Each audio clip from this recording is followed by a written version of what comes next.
Oke, Assalamualaikum warahmatullahi wabarakatuh. Selamat datang di sesi berikutnya, masih di materi sosiologi kelas 12 IPS mengenai perubahan sosial. Nah, mungkin sebagai kita ketahui bahwa kalian itu sudah bisa membayangkan sih apa itu yang disebut dengan perubahan sosial itu. Salah satu contohnya ya sekarang ini perubahan yang terjadi pada bidang pendidikan, yakni yang dulunya belajar di sekolah atau tatap muka, sekarang kita belajar secara online gitu kan, daring di rumah. Nah, itu kan salah satu contoh yang perubahan sosial yang kalian rasakan. Lalu kemudian untuk yang lebih besar lagi, mungkin contoh utamanya yang terjadi di masyarakat, khususnya di negara yang tadinya dijajah, negara Indonesia misalkan contohnya, kemudian menjadi merdeka. Nah, itu juga bisa disebut sebagai contoh dari perubahan sosial yang sifatnya besar gitu kan, seperti itu. Nah, salah satu contoh perubahan lain antara lain adalah perubahan pola hidup atau mata pencaharian yang terjadi pada masyarakat kita, baik masyarakat di Indonesia maupun di belahan dunia lainnya.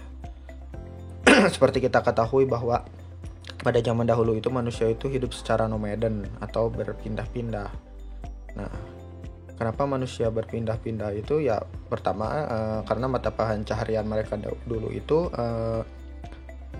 mencari makannya ya pertama melalui berburu hewan liar.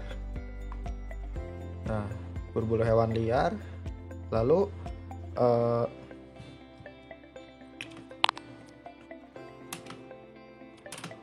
nah, selain berburu juga ada yang disebut dengan meramu.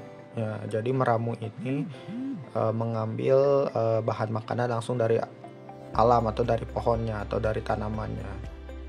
Nah, karena mereka itu bergantung sekali pada sumber makanan yang ada, karena hewan berburu itu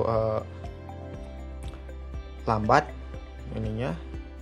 perkembangbiakannya, lalu kemudian tanaman yang diambil juga lama-lama akan habis. Maka mereka itu berpindah-pindah gitu, jika di suatu tempat sudah habis pindah ke tempat lainnya.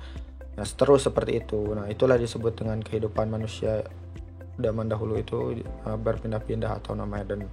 Kemudian setelah mereka mungkin berpikir kalau berpindah-pindah ini sulit sekali gitu kan, akhirnya mereka berubah gitu kan, menemukan teknologi bercocok tanam dan beternak gitu kan.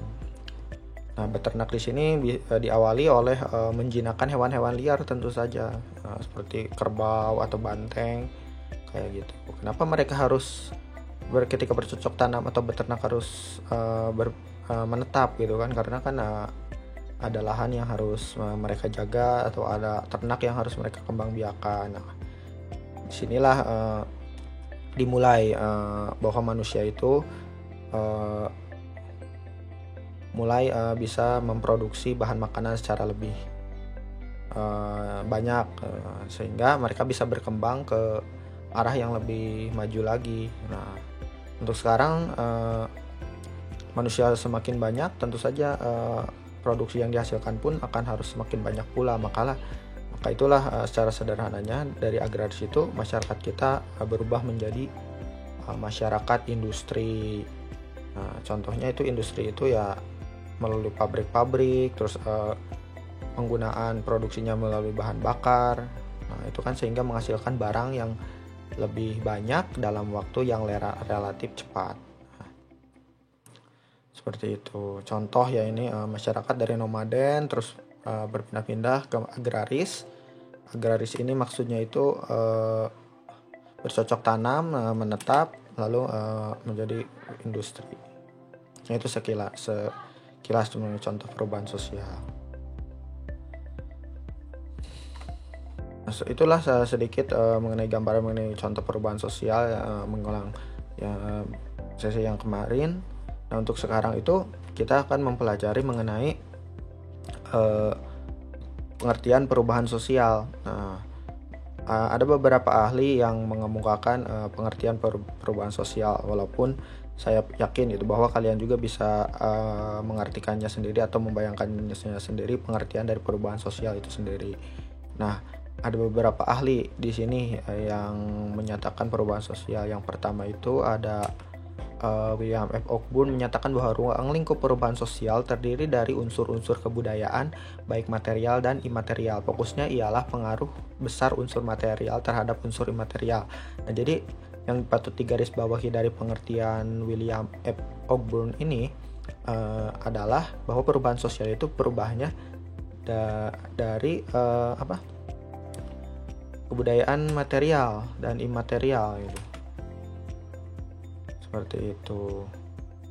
Material dan imaterial. Material itu apa?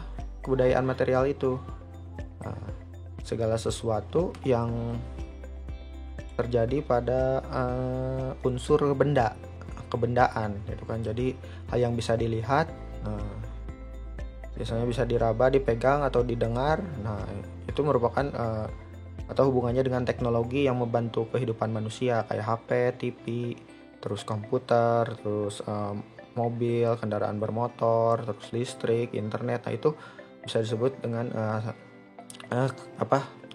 perubahan dalam bidang material. Lalu ada yang juga disebut dengan imaterial atau tidak bisa dilihat, tidak kasat mata.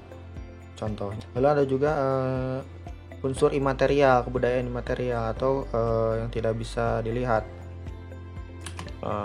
Contoh yang tidak kasat mata imaterial atau non material seperti nilai dan norma, lalu etika, misalkan ideologi, terus cara-cara berpikir, cara-cara hidup, lalu kemudian sikap, perilaku. Nah, itu kan salah satu contoh dari perubahan nilai imaterial, kayak perubahan nilai dan norma, misalkan perubahan teknologi, misalkan ditemukannya HP dalam cara berkomunikasi.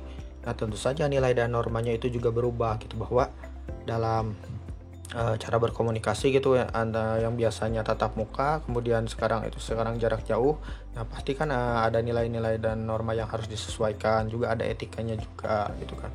Terus akibat dari perubahan, misalkan ditemukannya mobil misalkan atau kendaraan bermotor, misalkan kan kita tentu saja itu juga merubah cara hidup kita gitu kan. Misalkan yang tadinya bekerja atau hidup di tempat itu saja, karena ditemukannya kendaraan baik darat maupun udara, nah manusia juga bisa bekerja di tempat yang agak lebih jauh seperti itu. Ditemukannya listrik apalagi, nah itu sangat berpengaruh gitu kan terhadap cara-cara kita hidup, terhadap sikap kita gitu kan, terhadap perilaku kita gitu kan. Kalian bisa bandingkan lah apabila kalian bertanya kepada orang tua atau nenek kalian gitu kan, bagaimana hidup zaman dahulu dengan zaman sekarang sebelum ada listrik, nah pasti kan akan berbeda seperti itu. Nah, itu pengertian perubahan sosial menurut F. Ogburn, material dan imaterial, non material gitu juga. Nah, lalu ada pengertian menurut Kingsley Davis. Nah, Kingsley Davis itu menekankan pada perubahan struktur dan fungsi suatu masyarakat. Nah, contohnya dalam masyarakat zaman dahulu, misalkan kedudukan wanita gitu kan dalam dunia pekerjaan itu kan berbeda gitu kan. Masyarakat dulu disebutnya masyarakat patriarki, di mana laki-laki itu menguasai segala bidang. Tapi sekarang kan adanya emansipasi gitu, bahwa perempuan pun bisa duduk di status laki-laki. Misalkan yang tadinya memimpin, misalkan kan dulu bahwa pemimpin itu harus dari pria gitu kan, sekarang kan bisa jadi wanita gitu kan. Untuk bidang-bidang pekerjaan sekarang bisa digantikan gitu kan, yang tadinya pria saja menjadi diganti oleh wanita. Lalu ada pengertian menurut Samuel Koenig, perubahan sosial merujuk pada modifikasi dalam kehidupan pola kehidupan manusia. Modifikasi tersebut terjadi karena sebab internal dan eksternal. internal itu berasal dari dalam, eksternal itu berasal dari luar. Jadi perubahannya itu diakibatkan oleh faktor-faktor tertentu. Nah, untuk perubahan internal dan eksternal nanti kita akan bahas di bab yang berbeda, di bab yang faktor yang mempengaruhi perubahan sosial, nanti di bab selanjutnya. Nah, itu. Lalu menurut Selo Sumarjan, definisi perubahan sosial menurut Selo Sumarjan merujuk pada perubahan lembaga kemasyarakatan. Nah, lembaga atau institusi sosial ini mungkin kayak lembaga keluarga, terus lembaga agama, lembaga pendidikan, terus ada lagi politik. Nah, ini dan lain-lain masih banyak sekali terjadi perubahan, misalkan terjadinya perubahan fungsi dan status dalam keluarga. Misalkan anggota keluarga yang dulunya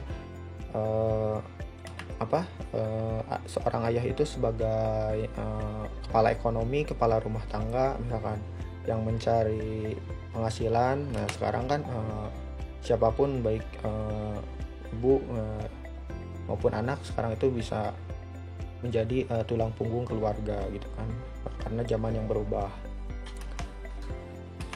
Lalu yang terakhir ini ada perubahan sosial menurut Robert McIver. Yang harus digarisbawahi di sini adalah perubahan yang terjadi pada hubungan sosial atau social relation dan keseimbangan, equilibrium. Social relation ini berhubungan dengan interaksi sosial, dan equilibrium ini, keseimbangan itu konflik gitu kan. Nah, jadi yang patut digarisbawahi ini bahwa menurut McIver itu sebuah masyarakat berubah itu tergantung pada interaksi sosialnya, apakah baik atau kurang baik, atau asosiatif maupun atau disosiatif. Nah,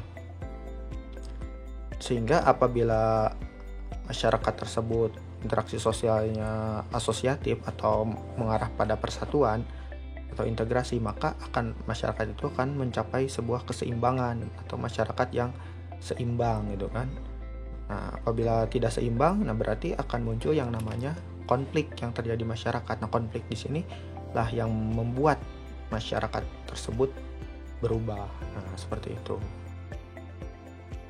Nah, jadi itu beberapa pengertian perubahan sosial, bahwa tiap ahli menggarisbawahi aspek-aspek tertentu dalam pengertiannya. Misalkan kayak William F. Ogburn, material dan material, Kingsley Davis, struktur dan fungsi masyarakat, Samuel Koenig, pola kehidupan manusia, lalu Selo Sumarjan mengenai lembaga kemasyarakatan, dan Robert McIver nilai hubungan sosial dan keseimbangan atau equilibrium, seperti itu. Nah, jadi itu inti-inti dari, sebenarnya masih banyak lagi gitu. Nanti bisa kalian baca sendiri di rujukan buku atau mungkin dari internet, bisa pengertian perubahan sosial yang lainnya. Nah, mungkin cukup sekian mengenai perubahan sosial, bahwa perubahan sosial itu terjadi pada berbagai aspek itu kan, yang terjadi pada masyarakat. Nah, tergantung aspek tersebut apa saja sesuai dengan ahlinya. Nah, untuk pertemuan selanjutnya kita akan membahas teori-teori perubahan sosial. Nah, mungkin cukup sekian sesi kali ini. Terima kasih sudah mau menyimak. Billahi taufiq wal hidayah. Wassalamualaikum warahmatullahi wabarakatuh.